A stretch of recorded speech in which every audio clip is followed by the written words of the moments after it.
नमस्कार, मानस मिश्रा और news nation में आप सभी का बहुत बहुत स्वागत करता हूं। जिस काम को अटल बिहारी वाजपेयी की सरकार ने सन 2001 में रोक लगाई थी 2026 तक, आज वही काम मोदी सरकार 2026 में संसद के जरिए उस पर मोहर लगा रही है। आपको दिखा रहे हैं आखिरकार कैसे बदले हैं संसद के आंकड़े, और इस संसद के आंकड़े बदलने से कितना बड़ा परिवर्तन हो रहा है, और क्या देश में जो राजनीतिक दल हैं, खासकर विपक्ष है में बैठे हुए हैं, क्या उनका खात्मा हो जाएगा? क्योंकि बीजेपी ने तो बहुत अच्छी तैयारी की है। आपको एक एक राज्यों के आंकड़े दिखाएंगे और कई राज्य जिससे खफा क्यों हैं वो भी बताएंगे। और पूरे जब सीटों के एक एक आंकड़े आप देखेंगे कि आखिरकार जिस परिसीमन को, क्या कारण था कि 2001 में परिसीमन से पहले इसी संसद से अटल बिहारी वाजपेयी की सरकार थी, परिसीमन के बाद सीटों की संख्या बढ़ाने के लिए रोक लगा दी गई थी 25 साल तक, यानी 2026 तक। और वो 2026 आते ही मोदी सरकार इसमें बड़ा बदलाव करके क्या बड़ा अपनी तरह से मास्टर को मारी है, आपको दिखाने जा रहे हैं। पूरी वीडियो देखिएगा, एक एक राज्यों के आंकड़े आएंगे। अनुरोध करेंगे इस पूरे प्रकरण पर अपनी राय प्रतिक्रिया जरूर दीजिएगा, क्योंकि एमके स्टालिन तमिलनाडु के कई ऐसे राज्य हैं जो इसको लेकर के विफर रहे हैं, जो अपोजिशन वाले राज्य हैं। क्योंकि सत्ता पक्ष में अगर बीजेपी वाले राज्य हैं तो उनको कुछ बोलना नहीं है, लेकिन सबके बीच में उत्तर प्रदेश, जहां के आंकड़ों में ड्रास्टिक चेंज आया है, बड़ा बदलाव आया है। बिना आपका वक्त गवाए सीधे ले चलते हैं आंकड़ों की तरफ। वीडियो को लाइक शेयर जरूर करेगा, कमेंट बॉक्स में अपनी राय प्रतिक्रिया जरूर दीजिएगा। ये आपको बता दें, ये जो परिसीमन के बाद सीटों के आंकड़े राज्यों के बदल रहे हैं, मैं एक एक करके आपके सामने आंकड़े आ रहा। पहला आंकड़ा देखिए, लोकसभा सीटों में जो बढ़ोतरी हो रही है, मैं पहला आंकड़ा आपके सामने प्रस्तुत कर रहा हूं। यह है पहला उत्तर प्रदेश, जहां सीटें 80 अभी वर्तमान में है, लेकिन इस परिसीमन से जो 2026 में चल रहा है, इस जो अभी नारी बंधन और उसको लेकर के अभी संसद में जिसका जिक्र चल रहा है, इसको लेकर के 80 सीटों से संभावित सीटें 120 से 130 तक, यानी 40 से 50 सीटों की बढ़ोतरी हो रही है उत्तर प्रदेश में। जहां केवल 80 सीटें थी, वो 40 से 50 सीटें मान लीजिए बढ़ जाती हैं, तो सीधे तो एक डबल सेंचुरी की तरफ मार रहा है। बिहार में यह आंकड़ा 40 से 70-75 हो रहा है, यानी लगभग यह आंकड़ा डबल के आसपास, 30 से 35 बड़ा डबल के आसपास जा रहा है। महाराष्ट्र में 48, यानी 70 से 75, यहां भी आंकड़ा बड़ी तेजी से बढ़ रहा है।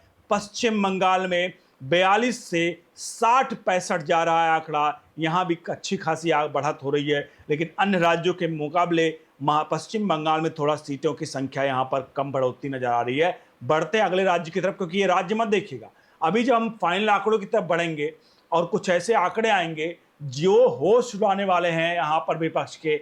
और 2029 लोकसभा में क्या ये बहुत बड़ा मास्टर स्ट्रोक होने वाला है बीजेपी के लिए, आपको दिखाएंगे। आते हैं दूसरे राज्य की तरफ। देखिए, अगला राज्य है मध्य प्रदेश, जहां अभी सीटों की संख्या 29 है, ये 45 से 50 हो जाएगी। तमिलनाडु, यहाँ 39 सीटें हैं, ये 50 से 55 हो जाएगी। ध्यान रखिए, 39 से महज 50 से 55 होगी। और राजस्थान में 25 से 40 से 45 हो जाएगी, 15 से 20 बढ़ेगी। कर्नाटक में 28 से 40 से 45 हो जाएगी। अगले राज्य की तरफ बढ़ते हैं। अगला राज्य है गुजरात, गुजरात में 26 से 35 से 40 हो जाएगी।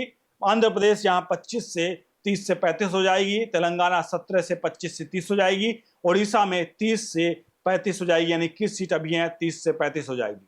हरियाणा यहाँ पर 10 सीट है, 15 से 20 हो सकती है। छत्तीसगढ़ 11 है, यहाँ 15 से 20 हो सकती है। दिल्ली में 7 है, यहाँ 10 से 12 सीटें हो सकती हैं। उत्तराखंड 5 है, यहाँ 7 से 10 सीटें यहाँ पर हो सकती हैं। इसके अलावा हिमाचल प्रदेश यहाँ 4 सीट है, ये 5 से 7 हो सकती है। जम्मू कश्मीर यहाँ 5 सीट है, 7 से 10 होती है। ईस्ट, अगर नॉर्थ ईस्ट की बात है, छोटे राज्य मिलाकर तो 11 सीटें अभी तक हैं, जो 15 से 20 सीट तक यहाँ पर पहुंच सकती है। तो ये हमने दिखाया आपको राज्य वाइज आंकड़े। यहाँ पर राज्य वाइज आंकड़े में देखिए, उत्तर प्रदेश ने ज़्यादा सबसे तेजी से झटका मारा है। 50 सीटों तक बढ़ोतरी हो सकती है। आप सोचिए, 50 लोकसभा सीटें, मैं विधानसभा सीटों की बात नहीं कर रहा हूँ, लोकसभा सीटों में अगर 50 सीटों की बढ़ोतरी होगी तो जो बहुमत का आंकड़ा है 100, अगर मान लीजिए 130 पहुंच जाता है, और बहुमत का आंकड़ा लगभग 400 हो जाएगा लोकसभा में। 400 लोकसभा में बहुमत का आंकड़ा जो 272 है, और अकेले 50 सीट यूपी का मार्जिन हो रहा है, यानी उत्तर प्रदेश का प्रतिनिधित्व जो है वो बहुत तेजी से बढ़ेगा। और उत्तर प्रदेश में, यूपी में बीजेपी जिस तरह से पैर पसार रही है, ये साफ तौर पर दर्शा रहा है कि बीजेपी के लिए 2029 में ये जो राज्य हैं, जो सीटें बढ़ रही हैं, वो काफ़ी अहम रोल प्ले करेंगे। उनके मतलब जो कहते हैं 400 का आंकड़ा पहले पिछली बार कह रहे थे, 400 तो अब बहुमत का आंकड़ा हो जाए क्योंकि सीटें बढ़ जाएंगी। राज्यसभा के क्या आंकड़े आएंगे वो भी बताएंगे, लेकिन अब देखिए कुल सीटों की संख्या कितनी बढ़ रही है आपके सामने नजर आ रहा है। देखिए इसमें कुल सीटें अभी वर्तमान स्थिति में 543 है देखिए लोकसभा की, जो संभावित 816 से 850 हो जाएंगी, यानी 273 से 307 सीटें बढ़ सकती हैं। ध्यान रखिए अभी इस समय 272 बहुमत का आंकड़ा है और यहाँ 273 से लेकर 260 307 सीटों का बढ़ोतरी हो रही है, यानी सीधे तौर पर बड़ा परिवर्तन देखने को मिलेगा। अब इन सबके बीच महिला बंधन बिल वाला जो आ रहा है, इसमें महिलाओं को आरक्षित हो रही 33% सीटें, अभी 78 सीटें ये बढ़कर 273 हो जाएंगी, यानी जो अभी बहुमत का आंकड़ा 273-72 का है, उसमें महिला को आरक्षण ही 273 सीटों पर मिल जाएगा। अब समझिए 400 सीटों का आंकड़ा बहुमत का होगा, इसमें 273 महिलाएं होंगी। आप समझ सकते हैं कितना बड़ा इसमें वो होगा। अब SC/ST आरक्षित सीटें पहले के अनुपात में ही रहेंगी और इसके अलावा संभावित में भी उसी अनुपात में भी रहेंगी। लागू होने का समय अभी लागू नहीं हुआ है। अभी आपको बता दें इसमें जनगणना और परिसीमन के बाद संभवतः 2029 में ये सीटें बढ़कर लागू हो जाएंगी। अब बढ़ते हैं हम राज्यसभा की तरफ, क्योंकि राज्यसभा के भी आंकड़े आपको दिखाने जरूरी है कि राज्यसभा में क्या परिवर्तन हो रहा है। आपके सामने स्क्रीन पर नजर आ रहा है राज्यसभा के आंकड़े। देखिए राज्यसभा के आंकड़े, कुल सीटें इस समय 245 से 250 अधिकतम हो सकती है। स्पष्ट वृद्धि जो है प्रावधान नहीं है वृद्धि का, और महिलाओं के लिए आरक्षण नहीं है यहाँ पर इस समय है कोई है, और भी सीधे लागू नहीं है। और बदलाव की बात करें तो अभी अस्थायी सदन है और सीटें जनसंख्या के अनुसार तय हो सकती है, यानी कि अभी इसके बारे में सीट बढ़ोतरी का कोई विवरण जब तक इसका मतलब परिसीमन और जनसंख्या होना आ जाए तब तक कोई भी इस पर भी अटकलें नहीं लगा सकते हैं। ये अभी बाद में पता चलेंगी। अब थोड़ा हम आपको दिखाते हैं इन दोनों का कंपैरिजन टैली। अब देखिए संयुक्त तुलना लोकसभा और राज्यसभा की क्या होंगी। वर्तमान सीटें लोकसभा में 543 हैं और इस वक्त राज्यसभा में 243 है। संभावित सीटें 816 से 850 हो जाएंगी लोकसभा में, लेकिन राज्यसभा में लगभग वही 250 तक सीमा है। सीट बढ़ोतरी संभव है, वृद्धि हाँ या लोकसभा में और राज्यसभा में नहीं। महिला आरक्षण 33% लोकसभा में, राज्यसभा में सीधे नहीं।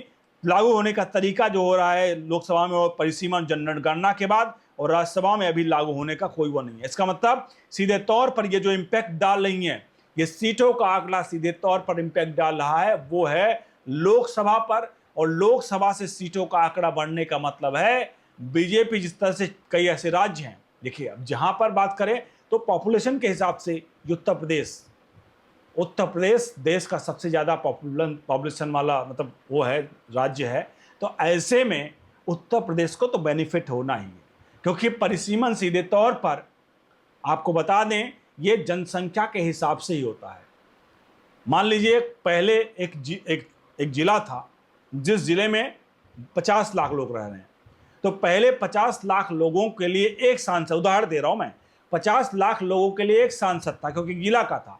अब जब परिसीमन होगा तब हो सकता है कि उसी जिले में 50 लाख की आबादी थी, वो आबादी अब 80 लाख की पहुंच गई हो, क्योंकि 2001 के बाद किया जा रहा है इस सब चीज़ को लेकर के परिसीमन का।